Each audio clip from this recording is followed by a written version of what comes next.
Hello students, एक बार और स्वागत है आपका अमेजन चैनल पे। हम हायर ऑर्डर डेरिवेटिव आपको पढ़ाना शुरू किए हैं 2-3 क्लास पहले से, और आज हम हायर ऑर्डर का एक बेहतरीन क्वेश्चन आपको समझाने जा रहे हैं। आपके एनसीईआरटी में मिलेगा ये एनसीईआरटी के मिसलेनियस का 15th क्वेश्चन है। ये एग्जाम में भी आ चुका है, और जिन बच्चों ने इस क्वेश्चन को पहले नहीं किया है वो नहीं कर पाएंगे, वो फंस जाएंगे। और बहुत ही सिंपल क्वेश्चन है, सॉल्यूशन बहुत आसान है। एक बार ध्यान से देखिए, आपको जरूर समझ में आएगा। क्वेश्चन क्या है, एक सर्कल का इक्वेशन दिया हुआ है x माइनस ए का square plus y minus b का square is equal to c square.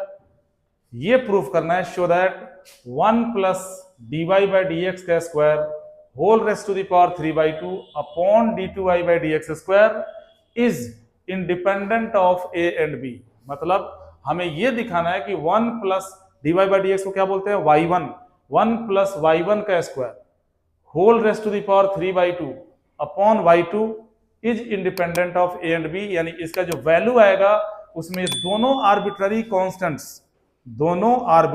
Constants ए और बी नहीं दिखने चाहिए। इसके वैल्यू में ए और बी गायब होना चाहिए। कैसे प्रूफ करेंगे इसको, यहां देखिए हम बताते हैं आपको। ध्यान से देखिए, एक बार आप ध्यान से देख लोगे, एग्जाम में क्वेश्चन आएगा, अगर आराम से कर दोगे तो इसका प्रूफ देखिए। अब हम करते क्या है, यहां पे ये जो x माइनस ए का square plus y minus b का square is equal to c square, जो सर्कल का इक्वेशन दिया है, इसको हम पहले मान लेते हैं फर्स्ट। और अगर दो आर्बिट्ररी कांस्टेंट ए और बी को गायब करना है तो हम दो बार डिफरेंशिएट करेंगे। वैसे भी d two y by d x square हमें बता रहा है कि हमें दो बार डिफरेंशिएट करना है, लेकिन थोड़ा तरीके से। फर्स्ट डेरिवेटिव करो, आराम से करो। फर्स्ट डेरिवेटिव, इसका डेरिवेटिव करोगे, ब्रैकेट का रूल लगाओगे, बापू के 4 बंदर में से एक यूज होगा। पावर आगे करोगे 2 इंटू एक्स माइनस ए, और इंटू में x माइनस ए का डेरिवेटिव हो जाएगा 1, x का 1 a का 0, प्लस जब इसका डेरिवेटिव करोगे तो ये हो जाएगा 2 into y minus b, into में y का डेरिवेटिव y1 b का 0, और c स्क्वायर का डेरिवेटिव हो गया 0। इनमें से 2 कॉमन करो और 0 में इसमें डाल दो। क्या बचेगा, x minus a plus y minus b into y1 is equal to 0। इसको सेकंड मान लो। एक बार और डिफरेंशिएट कर लो, क्योंकि हमें 2 बार तो करना ही है। उसके बाद मैं तरीका समझाऊंगा इसको सॉल्व करने का। डिफरेंशिएट कर दोबारा, differentiate with respect to x minus a का डेरिवेटिव क्या हो गया 1, x का 1 a का 0, 1 माइनस 0 1 हो गया, प्लस यहां लग जाएगा product rule. y minus b को आप बाहर छोड़ोगे, y1 का डेरिवेटिव क्या होगा y2, प्लस y1 को बाहर छोड़ोगे, y माइनस बी का डेरिवेटिव हो जाएगा y1 इज इक्वल टू हो गया 0। ये हमने दोबारा भी डिफरेंशिएट कर दिया। क्या मिला हमें, 1 plus y minus b into y2 plus y1 का स्क्वायर इज इक्वल टू 0। इसे हमने मान लिया थर्ड। अब सुनो, करना क्या है, ये जो थर्ड हमारा आया, इससे हम क्या करें, क्योंकि हमें ए और बी को गायब करना है, तो इससे हम y माइनस बी की वैल्यू निकालेंगे। इन दोनों को दूसरी तरफ भेज देंगे, इसे अपॉन में भेज देंगे y2 को, y माइनस बी निकल गया। और इस y माइनस बी को जो थर्ड से हमने निकाला उसको सेकंड में डाल दो। सेकंड में डालते ही आपको x माइनस ए की वैल्यू मिल जाएगी, और x माइनस ए जो सेकंड से मिलेगा और y माइनस बी जो अब मिल रहा है, इन्हें उठा के फर्स्ट में डाल दो। अपने आप ए बी गायब हो जाएगा, और जो प्रूफ करना है खुद बन जाएगा। दिखाता हूं मैं करके। पहले यहां से हमें y माइनस बी की वैल्यू निकालनी है, तो इन दोनों को आप बराबर के दूसरी तरफ भेजिए, यानी y minus b into y2 is equal to, ये भी जाएगा माइनस में, ये भी जाएगा माइनस में, तो माइनस हमने कॉमन कर दिया, और दूसरी तरफ क्या बचेगा 1 प्लस y1 का स्क्वायर। ध्यान से देख लो एक बार, अरे ये माइनस का 1 बनेगा, ये माइनस का y1 स्क्वायर बनेगा, माइनस कॉमन करेंगे यही तो बचेगा।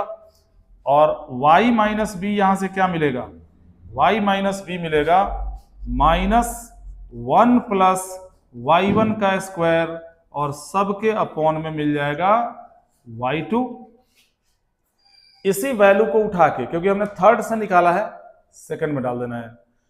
डालो, पुट करोगे y minus be in second equation में डालो इसको। ये रहा सेकंड इक्वेशन। क्या बनेगा ये, x minus a plus y minus B की जो वैल्यू डालने जा रहा हूं इसमें यहां माइनस है, तो प्लस इंटू माइनस हो जाएगा minus 1 plus y1 square upon में क्या बन गया y2। y माइनस बी का जो वैल्यू हमने निकाला इसको हमें कहां डालना है, सेकंड में, तो ये x माइनस से पहले लिख दिया और y माइनस बी के वैल्यू में माइनस है, तो प्लस इंटू माइनस हो गया माइनस, y माइनस बी की जगह पे ये वैल्यू डालोगे 1 plus y1 square upon y2, into में y1 है, इंटू में डाल दो y1 इज इक्वल टू हो गया 0। इससे आपको x माइनस ए की वैल्यू मिलने जा रही है। x माइनस ए यहां से निकाल लो, ये माइनस में सीधे उठा के डाल दो दूसरी तरफ, यानी x माइनस ए का वैल्यू क्या मिला, 1 plus y1 square upon y2 और इंटू में मिल गया y1। अब क्या बताया था मैंने, x माइनस ए आपने निकाल दिया, y माइनस बी पहले निकाल चुके हो, इन दोनों को उठाइए और फर्स्ट में डाल दीजिए, आपकी मनोकामना पूर्ण हो जाएगी। जो आपको सॉल्यूशन चाहिए होगा वो अपने आप मिल जाएगा। डालते हैं, हमने क्या किया, पुट किया x minus A and y minus be in first.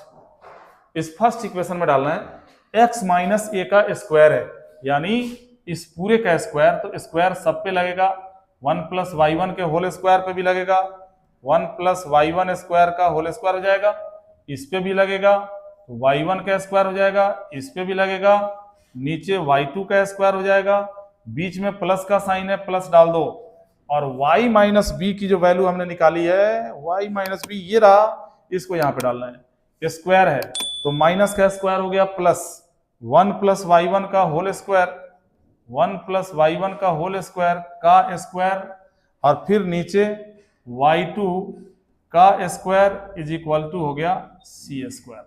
देखना कहीं ए बी दिख रहा है, गायब हो गया कि नहीं गायब हो गया, तो ए बी को गायब इस तरीके से किया हमने, लेकिन अब हमें ये चाहिए।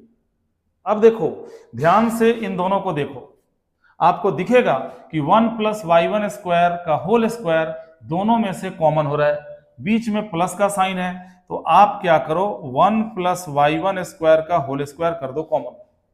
जब यहां से कॉमन करोगे और नीचे y2 स्क्वायर है इसे भी कॉमन कर लो, तो जब आप यहां से 1 प्लस y1 स्क्वायर और y2 स्क्वायर कॉमन करोगे तो y1 का स्क्वायर बचेगा, प्लस इसमें से पूरा का पूरा तो आपने कॉमन कर दिया, तो यहां क्या बचेगा, प्लस में 1 इज इक्वल टू हो गया सी स्क्वायर। अब जरा ध्यान से देखिए, 1 प्लस y1 स्क्वायर ये भी है, 1 प्लस y1 स्क्वायर ये भी है, मल्टीप्लाई हो रहा है, यहाँ पावर 2 है, यहाँ पावर 1 है, बेस इक्वल हो तो पावर जुड़ जाता है, यानी क्या मिला आपको, आपको मिला 1 प्लस y1 स्क्वायर का होल क्यूब अपॉन y2 का square is equal to c square. अगर ये c का जो स्क्वायर है, ये स्क्वायर हम हटाएं यहां से, तो स्क्वायर हटाने पे क्या होता है, दूसरी तरफ रूट बनता है, यानी पावर 1/2 लगता है। देखो कैसे बनता है, c हटाने के बाद आप इसको लिखोगे 1 प्लस y1 मतलब dy अपॉन dx का होल स्क्वायर का होल क्यूब, नीचे d2y upon dx square, y2 को लिख दिया d2y बाई dx स्क्वायर का होल स्क्वायर, और इस पूरे के पावर में क्या लगेगा 1/2, और ये किसके बराबर होगा, c के। आपको ये बात पता होगा कि पावर का पावर हो तो दोनों में इंटू हो जाता है, तो इस यहां भी इंटू होगा, और पावर का पावर है तो यहां भी इंटू होगा। अब 3 का इंटू 1/2 से करोगे तो 3/2 बनेगा, यानी आपको क्या मिला 1 प्लस dy अपॉन dx का होल स्क्वायर के पावर में 3/2, और नीचे जब 2 का 1/2 से इंटू करोगे तो आपको मिलेगा d2y upon dx square is equal to में क्या मिला c, और ये हमने प्रूफ कर दिया, हमने ये दिखा दिया कि एग्जैक्ट यही चीज यहाँ पे आया है, और इसका वैल्यू जो आ रहा है, इसके वैल्यू में a और b नहीं है, इसका value independent of a and b है। तो यहाँ पे क्या लिखोगे, हैंस प्रूव्ड, ये प्रूव हो गया और आपने 3 नंबर का काम कर दिया। तो इसी टाइप के कुछ और स्पेशल क्वेश्चंस हम लेके आएंगे अगले लेक्चर में, जो आपकी एनसीईआरटी की बुक में है ही नहीं, और जिन बच्चों ने पहले अगर नहीं कर रखा है वो करना शुरू करेंगे तो नहीं कर पाएंगे, वो कहीं ना कहीं फंस जाएंगे। इंतजार कीजिए, अगले लेक्चर का बहुत बेहतरीन क्वेश्चन लेके आ रहा हूं जो आपके फाइनल एग्जाम में आ सकता है, इसलिए आप इन क्वेश्चंस को इग्नोर नहीं करेंगे। एक बार मैंने समझा दिया, इसे आराम से कॉपी में नोट कीजिए और बंद करके खुद से करके देखिए कि आपको जो तरीके मैंने बताया उस तरीके से आप इसको सॉल्व कर पा रहे हैं या नहीं कर पा रहे हैं। मिलते हैं अगले लेक्चर में दोबारा।